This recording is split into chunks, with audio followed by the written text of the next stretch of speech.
দিবঙ্কর দা, আজকের মোহামেডানের বিরুদ্ধে তোমরা ড্র করে দিয়েছিলে প্রায়, কিন্তু তারপরে আরও 2 গোল কনসিভ করলে, ঠিক কোন জায়গায় ভুলটা তুলে ধরছো?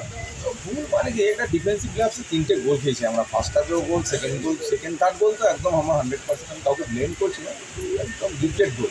মোহামেডান আমাদের আউটলেট করে গোল করেছে সেরকম না।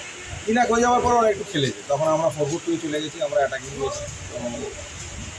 আদারওয়াইজ খেলাটা ঠিকই ছিল, মোটামুটি 60-70 মিনিট অব্দি খেলাটা একদম আমাদের ফেভারিট ছিল।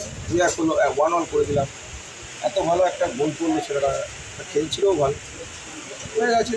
দেখতে হবে কী হচ্ছে। গণেশ শেষের দিকে একটু স্লো হয়ে গেল মনে হলো, কেন গণেশ প্রথমের দিকে ভালোই পারফর্ম করছিল।